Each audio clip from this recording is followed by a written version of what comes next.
Well, I'm joined here today with Paul Anderson, our VP of Sales here at Adams. And Paul, why don't you go ahead and tell everybody a little bit about your background and also your role here at Adams. Cool. All right. Hey, everybody. Paul Anderson, like Nate said, I'm the VP of Sales here with Adams. This June will be 15 years with the company. My background is electrical engineering from the University of Florida. Started with Adams in 2011 as a sales engineer up in Jacksonville. Second job out of school, following some time doing some programming and aerospace and defense industry, just kind of working in that space. Wanted to get into a sales role from an engineering role. A lot of our teams kind of in that same boat. Want to kind of get into being able to kind of work with customers, problem solve, get away from a computer. That's kind of what drove me into looking into kind of a technical sales role back in 2011. Started with Adams there, moved to Jacksonville for that role. And just kind of led me to where I'm at today. It's been an awesome 15 years here and looking forward to kind of continuing what we're building. 15 years, that's crazy. So yeah. When you started at Adams, and correct me if I'm wrong, Yep. You started as a territory sales rep, right? Yep.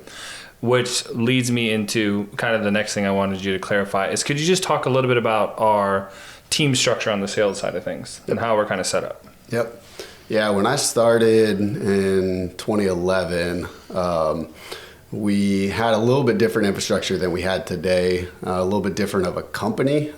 We've definitely grown and evolved over the last 15 years, but how we're set up today, being an evolution of kind of where we were before, is kind of working with customers in a territory type role. So we have specific salespeople that are in certain geographies, and they cover that geography and all accounts and all technologies within that geography. And then we have what's considered our specialist team, which covers a subset of products or technologies, but they cover the full geography. So they're covering customers in Florida, in Alabama, and in Puerto Rico, whereas we have somebody that might be our territory rep in Jacksonville, for example, that's covering a 2-hour radius or so from Jacksonville, but covering all products, all technologies, and all customers. So we found that works because it allows the intimate touch from a customer having a constant relationship with that account manager. They know that, hey, no matter what the problem is, no matter what the technology is, they can reach out specifically to that one person to help start the process. And then when it gets in depth, when it gets deep, when they need to kind of look at an application or truly troubleshooting or sizing or anything to that effect, then we pull in the specific specialist that lets us get a little bit deeper, a little bit more involved to help solve that customer's problem. And I mean, I think it's really the only way that we could possibly support all of the different manufacturers that we work with. So could you touch on a little bit about the different manufacturers that we represent? Because we've got everything from collaborative robots to filters. So could you talk a little bit about some of, maybe the key product lines? Yeah.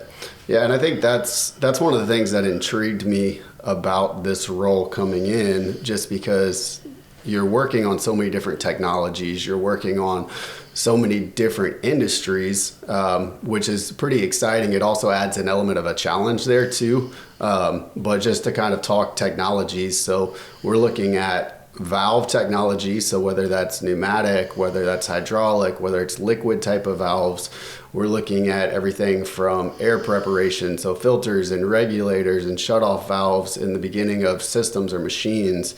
Any types of actuators, whether it's pneumatic, hydraulic, electric, motion control.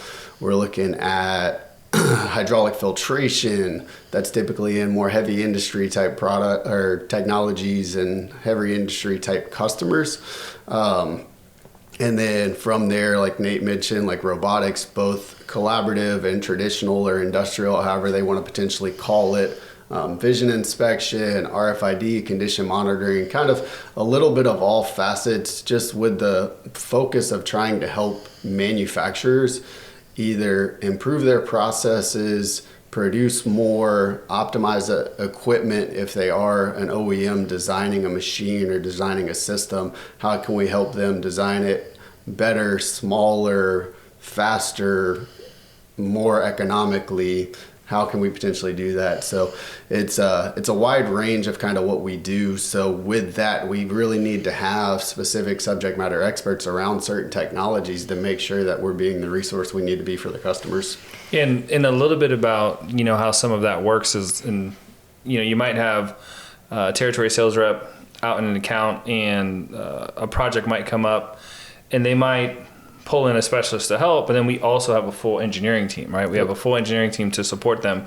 So could you talk a little bit about how we typically like to see the sales team working with the engineering team to, like you said, potentially improve or, create a solution for a customer? What does that typically look like? Yeah, so our philosophy as a whole is team selling, whether that's leveraging our territory team, leveraging our specialists, leveraging our engineering team. They're all resources to us internally, and then also resources to our customer. So when that happens, depending on the need, depending on the application, that engineering resource is the next layer. So for vision inspections, we have a vision lab that we're doing evaluations, doing proof of concepts, and making sure that, hey, what we're proposing is going to work for the customer, and giving them some examples of how we do that. We also do a lot on the motion control side of things, where customers maybe need to look at an application electrically, and they want to properly size an actuator, a motor, a drive. And so we'll work with them to help size that. But then, hey, a customer might need some program assistance too. So then we might get our controls engineering team either on site, if they want us on site, or doing some programming in our office prior to shipping, like we've done for some projects too, to where we'll kind of pre-program, download that program onto the drive, and let the customer have a baseline to start with and learn how to tweak and things to that effect. And that's kind of on like the vision and motion control side of things. We're also working on projects where customers are outsourcing our engineering team to help with some robotic design, some proof of concepts around end of arm tooling, feasibility around speed and accuracy in those applications. And then swinging the pendulum over to kind of the fluid power side of things. We have a certified fluid power pneumatic specialist, a certified fluid power hydraulic specialist. So that might be designing new fluid power schematics or systems, troubleshooting systems. It might be kind of working with them to right size pneumatics or right size hydraulics, depending on what the need is. So those are layers of our specialist team that also lean on our engineering team as well, to when we design a system for a customer, we want to have a full detailed drawing that comes with that then pushes to our warehouse team to be able to build and test that with work instructions. And then we're also releasing that to the customers so they know exactly what they're getting as well. So between our specialists, between our territory team, between our engineering team, like we really have an awesome level of resources for our customers that can almost help solve any problems that they might run across. And I think an interesting point to that is the technical resources, whether it's the specialist or the engineering team, are at the point now where we actually just released 2 of our own products. So our engineering team actually developed their own CRX palletizer and a platform that we like to call Data Pulse that is helping with, tracking inspections on the vision side of things. But that was created in large part due to needs that our team found at customers, right? We're trying to help customers, and by doing so, we found, a need in the market, and we were able to develop a product that, that can solve that for customers. So one thing that I'm always interested in, because I see the guys are all over the place, what does a typical day for, let's say, one of the territory sales reps look like? Like, walk me through what they might be doing on any given day. Yep. Yes, so realistically, our goal is to be able to spend as much time in front of customers as possible. That's when we're making the biggest impact. That's when we're truly helping them out. So it kind of all depends on how the weeks look for them. Typically, they're in front of customers with 10 to 12 meetings a week. And that might be Tuesdays and Wednesdays and Thursdays. It's leveraging in person, it's leveraging virtual meetings. The nice thing about the team selling is we're also looking at it in regards to, hey, like you have the ability to work collectively or to divide and conquer. So we might have joint calls where we're integrating engineering and specialists on that call. We might have solo calls through that process. It kind of just all depends, but we're really trying to be in front of customers. We're trying to develop those opportunities, put those into kind of our engineering queue, kind of how we leverage that. Us as an engineering and management team look at that on Mondays to set priorities, to try to discuss different opportunities and ways to solve those problems.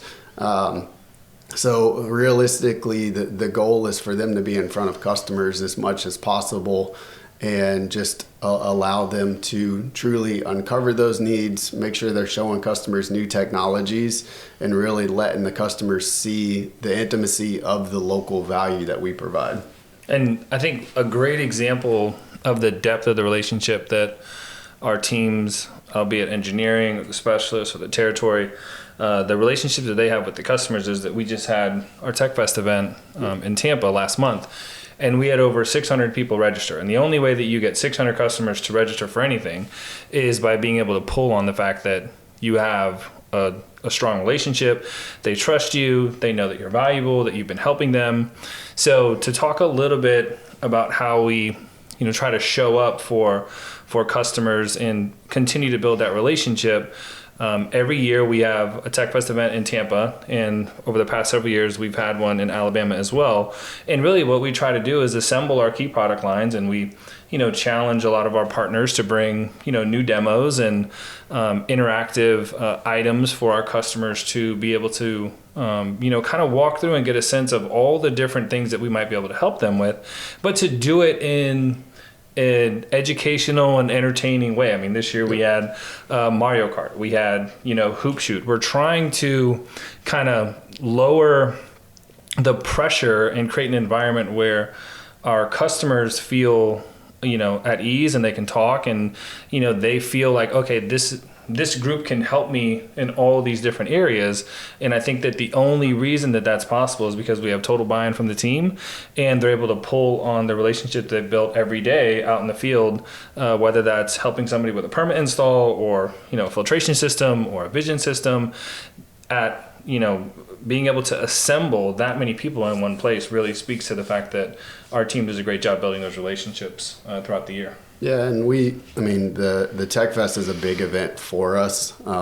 It's kind of a cheat code from a salesperson standpoint, right? So salespeople are trying to get meetings to show technologies. Sometimes you may get lunch and learns to get a group together to show a couple technologies, but very rarely can we show customers kind of our full product breadth and give them the ability to directly talk to subject matter experts, go to the booths that they want to. Like, there's no rules. You can come in and you can go to 2 booths and get the barbecue and have a beer and then leave. Like, it's really open, and it's an intimate but not necessarily an invasive environment. And so that's why I think it's been successful. And to Nate's point, it's really, we're trying to lighten the mood of it too, right? Like, we want to have fun. Like, it's an environment that we obviously integrated Mario Kart.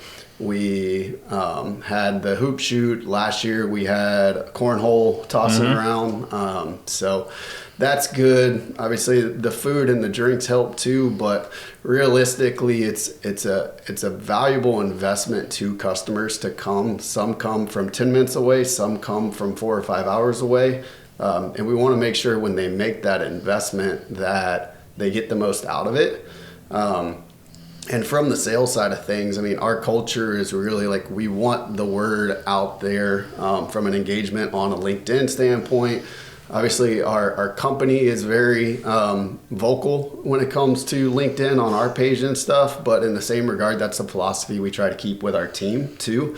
Because at the end of the day, that's a way for you to build your brand to show the value that you individually can provide to customers. Because customers want that individual touch. They want that help from that person. They want to see the value that you can bring, especially in new meetings and new introductions and things of that effect. I mean, looking at just the soft value of connecting with somebody, and now they get to see kind of the things you have done or the things you continue to do. And then they can see how valuable you are, and then they give you a shot to potentially help them out. Yeah, one thing that we definitely try to do, I like that Paul, used the term that we're vocal. We're very active when it comes to social media or content in general, because we do a lot to help customers. Yep. But if you weren't at that plant, if you weren't part of that project, you might not know about it. So one of the things we do try to do is educate. We're trying to let people know these are the things that we did for someone that helped.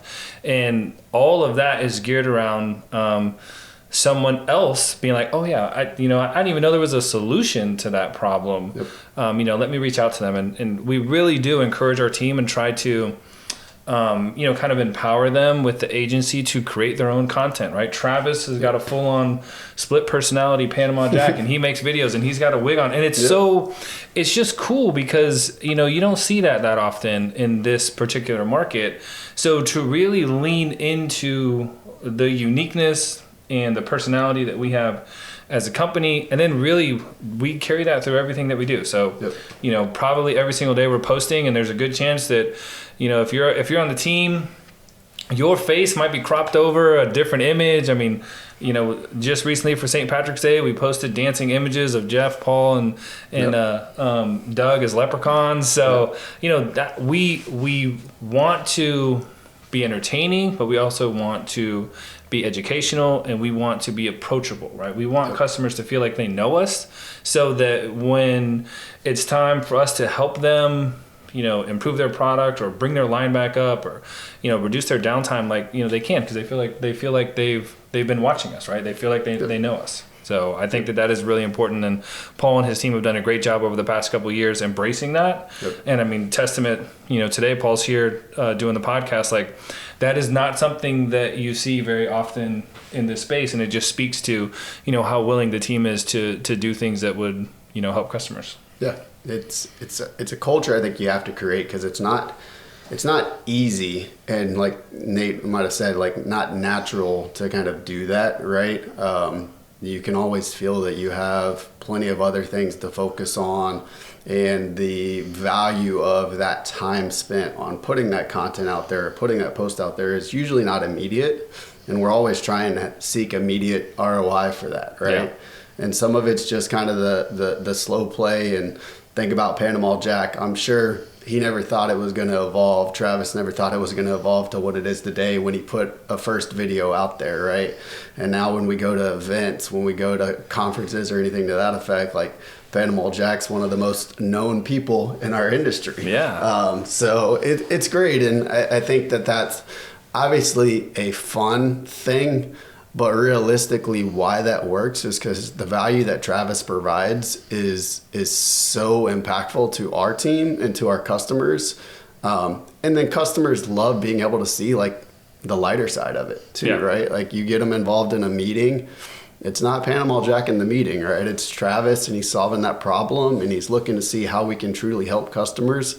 And he has a passion behind that.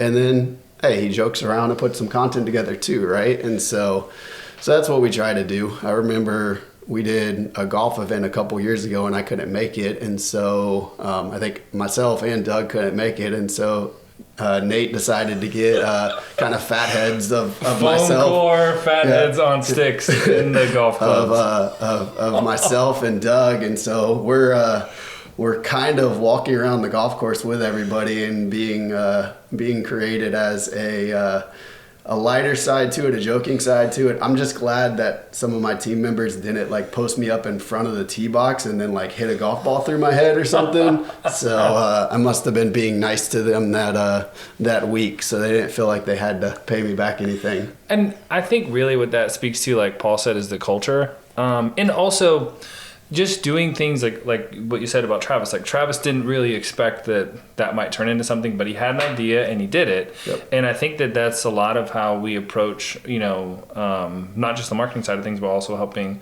customers. Speaking of, unexpected, what are some things that maybe you didn't think you would be getting yourself into when you joined Adams? Like, where are some places, some cool places that you got to go to, some cool projects that you got to see, or, you know, cool spots that you found yourself in doing, you know, your 15 years here at Adams? Yeah, so when I started in 2011, on our product line card, we didn't have robotics, we didn't have vision inspection, we didn't have motion control. So it was probably only one page then. So we were really, a fluid powerhouse for the most part.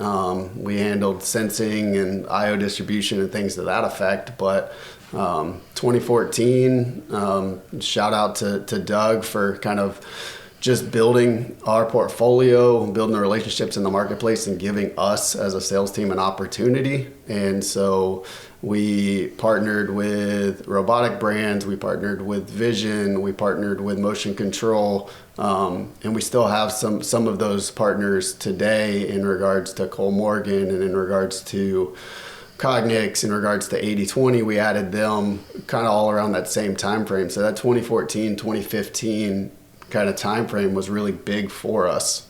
So when you look at that, the first 3 years, I wouldn't have expected, and I didn't look for vision inspection, right? Yeah. And I had that opportunity, and that evolves. And it's the cool thing about what we do is because of our relationships that we build. The company's been in business since 1960. I've been here for 15 years. We think that's a long time, and the company's 45 years older than me, give or take. It's been around. So there's people that have been trusting and buying from Adams for many, many years. And that interesting thing in like the 2014, 2015 time frame is the guys that loved buying Mac valves from us, like now all of a sudden knew that we could help them with vision inspection, right? And so that helped us not necessarily just get into new markets, because it did help us get into new markets. Like we might not have spent as much time in aerospace and defense as we do now when it comes to some of the automation, robotics, and vision inspection that we have.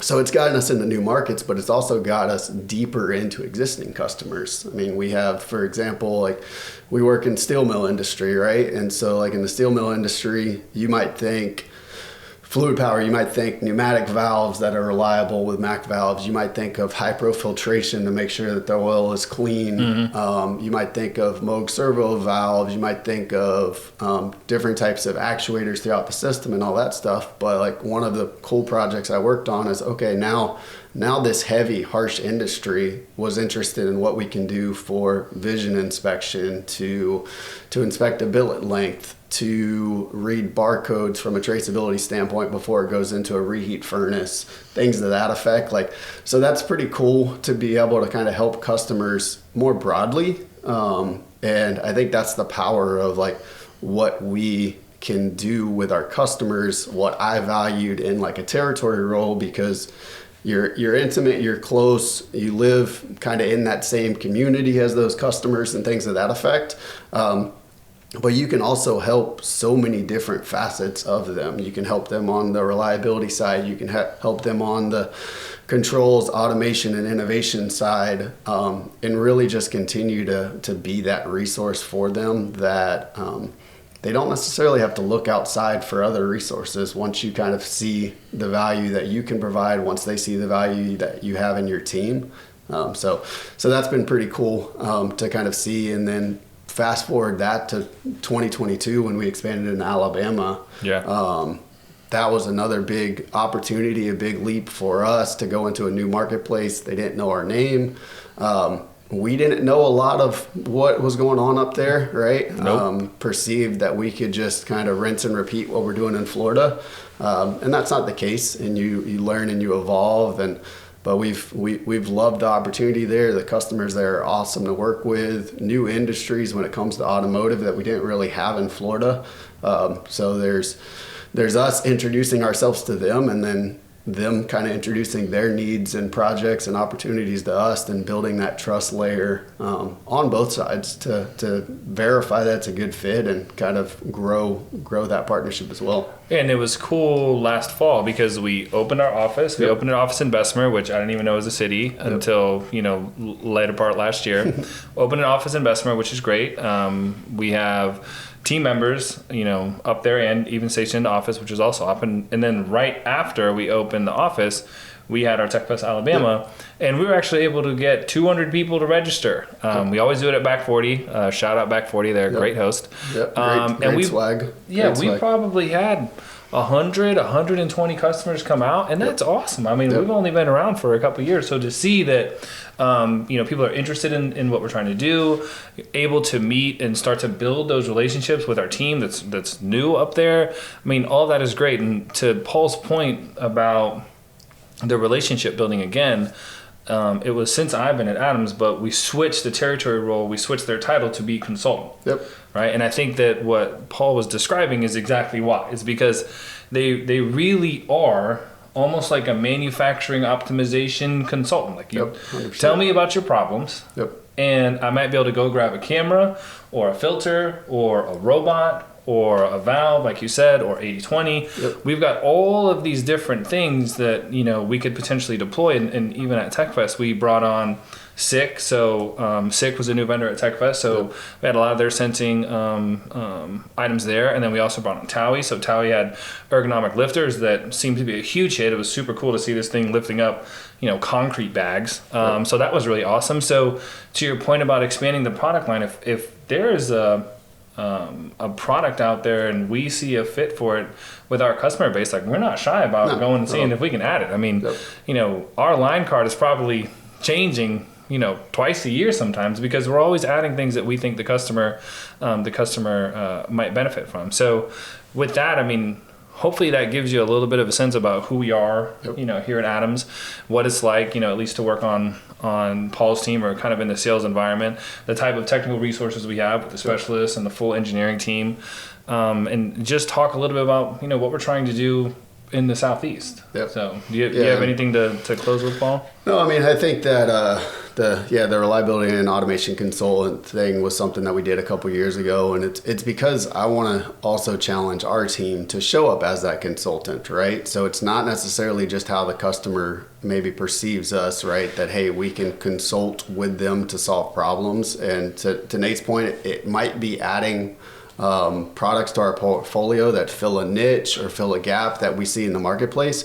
But it also might be, I mean, there's times where customers reach out to us about a problem or technology or something like that they're interested in, and we don't necessarily represent that. We don't necessarily have that experience in that, but we know somebody that does, right? And so sometimes we're just pointing people in the right direction, but still letting that customer see us as the resource. And if they can come to us, no matter what the problem is, and know that we're going to point them in the right direction, whether we handle that directly or whether we get them involved into a trusted resource that we partner with, I think that's a big deal. So that's how we want to show up. And that's how I think we've been able to continue to grow and help customers. The last thing kind of is, I know we talk about like we want to be out in the marketplace. We want to kind of take ourselves lightly and things to that effect. But in the same regards, like we're from an overall culture standpoint, like we have a lot of people that like to work hard, that are smart, that like to put their head down and to like to really grow individually, to challenge themselves, to challenge each other. Our culture is great because it has that level of accountability. Makes my job a lot easier because I have a great trust for our team, what they're doing, how they're growing, how they're getting better every day. So that's something that I think I value. It's something that I've individually tried to do myself. And it's just kind of what we've tried to instill within our team too, just to make sure that, hey, like technologies are evolving, right? Customers' needs are evolving. Like we have to do that individually too, in order to stay at the forefront of it, to be able to see, hey, what technology might be solving a problem that we don't even know is happening yet, right? So Jeff did a good job of that a couple years ago, finding some technologies in the vision space, from hyperspectral imaging and things to that effect, in our partnership with Headwall, that, hey, like this is something we saw 2 years ago, and he knew that it could be a big impact. And so he's keeping his eyes out in the marketplace and sees an opportunity for it. And then we formed that partnership with Headwall, and they're at the Tech Fest too and showing their technology. So, so that's great too, and that's part of my job, that's part of Jeff's job, that's part of Doug's job, is to make sure that we're out there seeking kind of what the next opportunity is to help customers, and then really leveraging our team being in front of customers as much as possible to understand the needs that we don't know they have yet.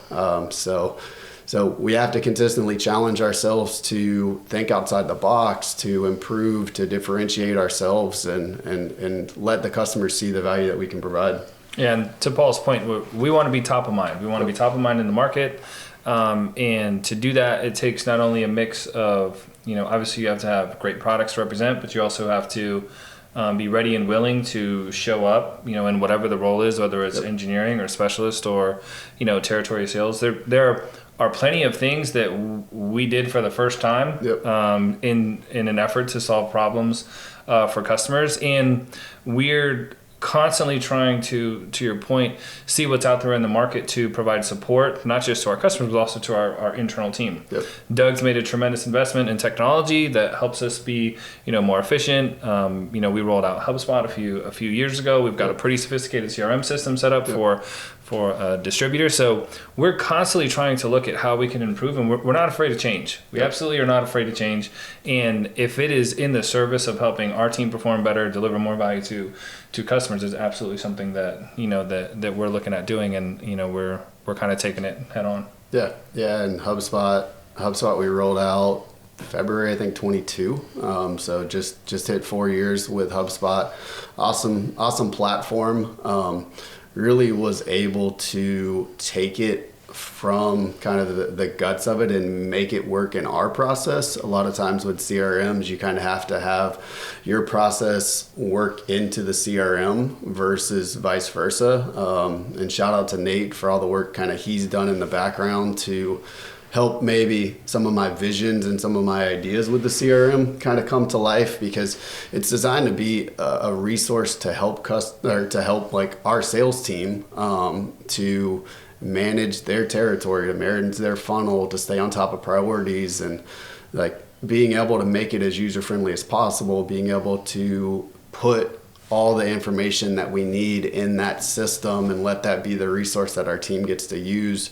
And to Nate's point, we're constantly evolving. Literally probably once a month we're coming up with an idea to make a slight improvement to it, right? Because every little thing can help in efficiencies and allow us, kind of like I mentioned earlier, to spend more time in front of customers, not necessarily spend hours trying to update CRMs and all that stuff. Like, it is valuable to have the information in there, to use that as the tool, have that as the resource, but not necessarily to make it cumbersome. And so that's been a big goal and a big focus of ours, is just to kind of make it user friendly for our team, so they can continue to do what they do best, which is help customers solve problems, and just spend time intimately in front of customers, working and seeing kind of what we can help with next. Yeah, it's great when we have a new person start and they see our setup. They're like, "Oh, this is so much better than what I used to have." It's like the best feeling. I didn't know that was something that we were trying to do, but